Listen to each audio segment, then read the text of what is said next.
Si Tonpa ay isang secret examiner. Alam mo ba na posibleng si Tonpa, ang kilalang rookie crusher sa Hunter exam, ay hindi lang basta aplikante? May matinding teorya ang mga fans na nagsasabing si Tonpa ay isang lihim na examiner na inatasan mismo ni Isaac Netero para subukan ang mga kandidato.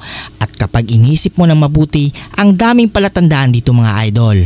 Unang beses nating nakita si Tonpa sa Hunter exam arc. Lagi siyang nag-a-apply taon-taon at lagi niyang sinasabi na gusto ko lang tulungan ang mga baguhan.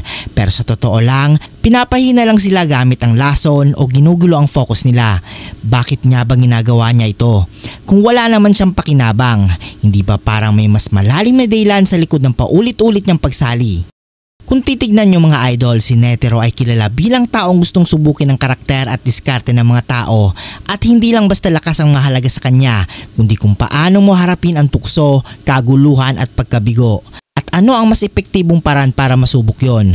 Yun ay maglagay ng isang fake participant na magdudulot ng gulo, at posibleng inatasan ni Netero si Tonpa bilang psychological examiner, at ang papel niya ay mag-test kung matatag ang loob ng mga aplikante at kung marunong silang magtiwala at kung kaya nilang makilala ang kalaban kahit hindi sila binibigyan ng babala. Kumbaga si Tonpa ang unang pagsubok bago pa man magsimula ang mga opisyal na exam rounds. Walang examiner na pinaparusahan si Tonpa kahit paulit-ulit siyang gumagawa ng kalokohan.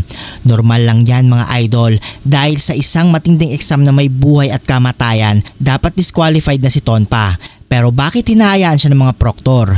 Posibleng dahil alam nila ang totoo na may clearance si Tonpa mula sa itaas. Pangalawa, alam niya masyado ang sistema ng exam. Alam niya ang mga trap, timing at diskarte ng bawat phase, parang may insider information. At ibig sabihin mga idol, may access siya sa mga detalye na hindi alam ng karaniwang aplikante. At ang pangatlo, ang behavior niya ay eksaktong disenyo ni Netero. Kung titignan nyo mga idol, halos lahat ng exam ay may element ng psychological test. Ang phase 1, ang patience at stamina. Ang phase 2, ang creativity. At ang phase 3, ang teamwork at morality. At sino ang unang nagtetest ng patience at trust ng mga kandidato? Panigurado, si Tonpa. Kung totoo man ang teoryang ito, may isa pang dahilan si Netero. Baka gusto niyang alamin kung sino ang may kakayahang makita ang totoong kalaban sa likod ng isang ngiti. Tulad ni Gon, ang inosente pero mabilis makabasa ng tao.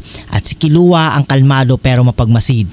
Pareho silang hindi nagpatalo sa mga trick ni Tonpa. Kumbaga ang test ni Tonpa ay ang unang hakbang ng mga tunay na hunter.